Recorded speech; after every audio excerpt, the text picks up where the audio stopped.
Hey everybody, welcome back to the Canning Nana. Okay, so we're done. We were done a long time ago, but I'm just getting around to doing this video. It is 4:48 in the afternoon. I'm getting ready to make dinner right after I do the peach jam. Okay, so that's coming. Got my canners already right there. So canners are staying out. They'll be out for a couple days. So here are some of the tomatoes. Look at how beautiful they look. Now, this is the box that I picked, and you guys know I have back problems. So I couldn't get all the way, I couldn't stay down kneeling and picking a bunch of tomatoes. So my helpers, my husband and my son, picked 2 more boxes. I picked 40 pounds by myself. This is 40 pounds and the box is not even full. And these are small. The ones that they picked, I wish I could pick up the box and show you. My hands are kind of small, but that's a good size Roma. These are all Roma tomatoes. They're beautiful. They are absolutely gorgeous. They smell so good. I wish you could smell when I start to cook these. And then when I open a jar, because I keep saying this, but you cannot go wrong canning tomatoes, because no matter how long you have them, if you have them 2 or 3 years in a jar, put away in your pantry, and you open up a jar, it is like going out to the garden and picking fresh, ripe tomatoes right off the vine. It's the most amazing thing ever. It's one of the easiest things to can and process, as I will show you tomorrow in the video. It's going to take me a few days to do this. We wound up with 210 pounds. So yeah, it's going to take me a little while. So see, these are the boxes here in the kitchen, and they will not stay in the kitchen. So I mean, they'll start to go bad because they're all piled up on top of each other. I mean, they are hard tomatoes. They're perfect. They're vine ripened. They are organic tomatoes, no pesticides. I want to show you over here my jars, some of the jars, guys. I've got more jars in my pantry that I probably will have to wash to do this. But here are some of the jars that I have in my dishwasher ready to go. I don't even know how many. I didn't count, but these are all quart jars. And I will fill these super easy. And then some. And then I'll have to do my pint jars. So these are going in here. I'm going to start this up. Okay, so I wanted to show you too. I have some figs that I'm going to try to make fig jam with probably this coming week. I can get more figs, so we're going to do fig jam. Okay, so at the farm, they also had basil. I bought a bag of basil for $6. It was a pound basil, but look at this. They just picked it. They were bringing it over from the other side of the farm and then selling it right there. Just bagging it up, weighing it. This, oh, it smells so good. The freshest basil you can get right from the farm. I mean, this is amazing. And then I got 2 big, huge bunches of cilantro. I asked my husband if he wanted me to can salsa, and we've already got about a case of salsa from 2 years ago. So I don't think I'm going to be canning salsa. He said he'd rather have fresh salsa. So I'm going to make some fresh salsa, and then I'm going to dehydrate some of this and make some cilantro powder, which I've done before. And it's really good, really, really good. So like I said, these are amazing, fresh. I'm actually going to put these in a cup of water and just stand them so that they stay fresh until I'm ready to use them. And then I also got 3 ears of corn for $1. And these are the super sweet ears of corn. They're bicolored and they're amazing. So normally I would get 100 ears of corn like this. And I've never done the bicolored. I've never done the 2-colored corn when I've canned my corn or when I've made corn cob jelly. I've never done it. It's always been either the white corn or the yellow corn. And I really prefer the yellow corn, the sweet yellow corn.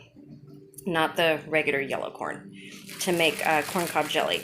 But for corn, I may be going back and getting 100 ears of these after I'm all done with the tomatoes, and put these up because we don't have a whole lot of corn, and we certainly don't have a lot of corn cob jelly because that goes really quickly. I sell that, and I've got a waiting list for corn cob jelly and my lemon curd. So I'm way behind on that. I do have some.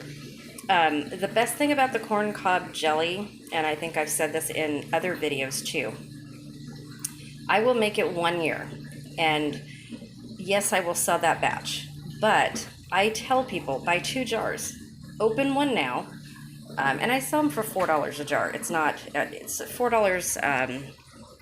$4 a half pint, or $7 for a pint. $7 for a pint. I'd have to check my prices, but I'm pretty sure that that's what it is. And it's the same for the lemon curd. So, but I tell them to open a jar now and taste it, and then save a jar for a year and open the jar after after a year. Excuse me. The reason is because when you first make it, and I don't have any made this year, but when you first make it, it's really light golden in color. And then, excuse my kitchen because it's a disaster right now. After a year, it turns this dark golden color, and the longer it sits, the darker it gets. Normally, you wouldn't want that in vegetables or anything like that, but in corn cob jelly, that's what you want. The flavors, now this one, okay, this jar is actually from 2013. Perfectly good, still really good. In fact, this would probably be my best batch. This was one of the first batches that I made to sell, I think, or give away to neighbors is what I was doing back in 2013. So 6 years ago. This is 6 years old, still perfectly good, still jelly. It's not hard in the jar like some jellies get. Strawberry jam, if you make strawberry jam, it'll get really tough in the jar and it'll taste good, but it won't taste as good as it would if it was like, a year old.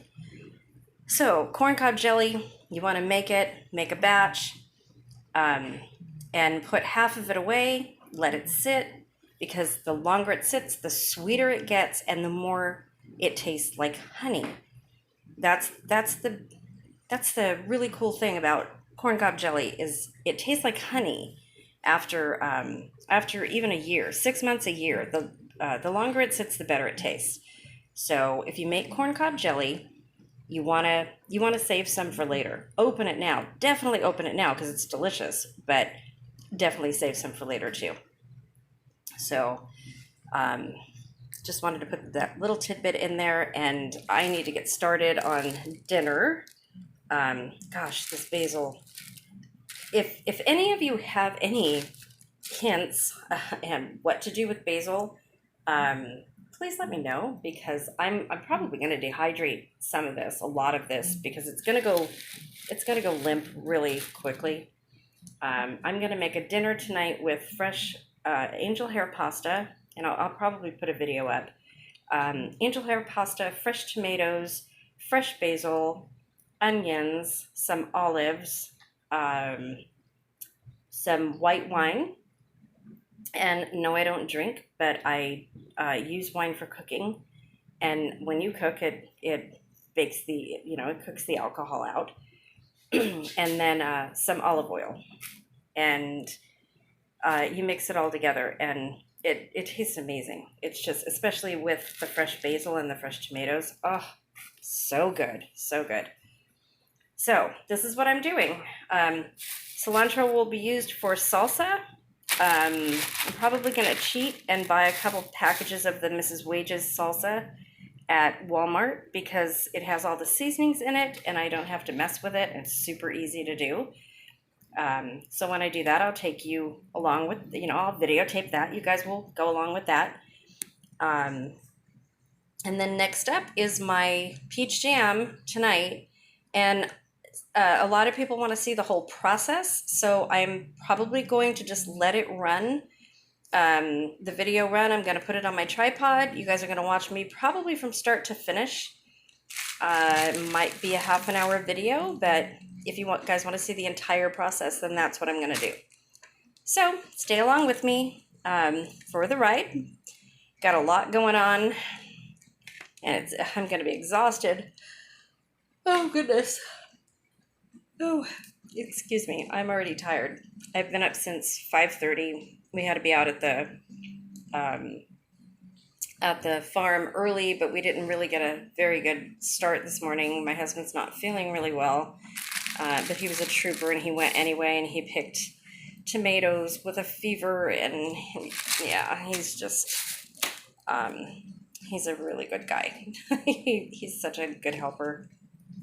So that's what's on right now for me. That's what I'll be doing for the next, it's 5 o'clock now, probably 4 or 5 hours tonight. Going through the basil and putting this in the cup. Oh gosh. Oh, I'm really sorry, guys. In the peach jam, this is what I'm going to be using, is my Watkins cinnamon, and then ground cloves, and these are from Smart and Final. And sugar goes into that. So you will watch me, the whole process. I'll try to get it on video. And yeah, come along with me. So we're gonna do this, and this is keeping its color because I used fruit fresh in it, citric acid, which kept the color really nicely. So it's going to be a beautiful color jam. There are a little bit of chunks in here, not too many, but it's going to be awesome.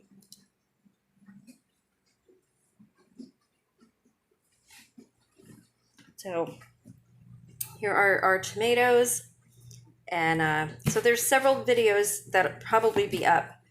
The dinner video tonight, the jam video tonight will definitely be up, and then the early stages of processing, and it's going to be in different videos. Each step for processing the tomatoes are going to be in different videos. The reason why I don't have one up now is because I have it all in the editor, and when YouTube did away with the editor, I could no longer put the video up, and I thought I had, but it didn't go up for some reason. That was like 2 or 3 years ago, or two years ago. I've only been doing this for 2 years. So, oh goodness. Oh, okay, guys. I am super tired, but I'm going to do this. I told you I'd show you the process, so I'm going to show you the process. And, yeah. So, these are the tomatoes. Once a year, this is what I do, and then I make all kinds of stuff with them, mainly sauce.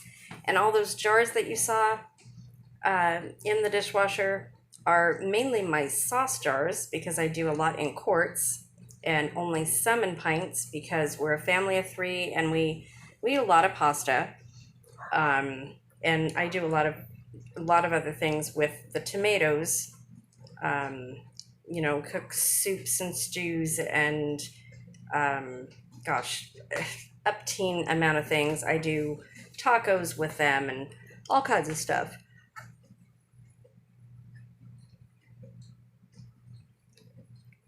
So there you go.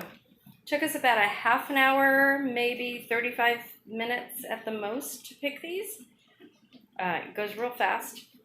You can see these right here are up to the brim.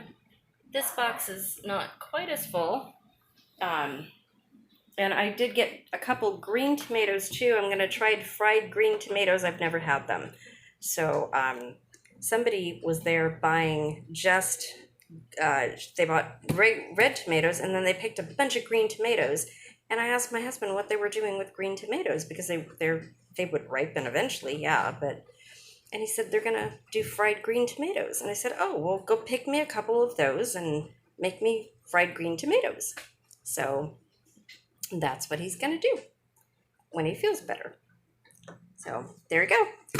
Okay, so please subscribe and ring that bell, guys. Please ring that bell and leave a comment.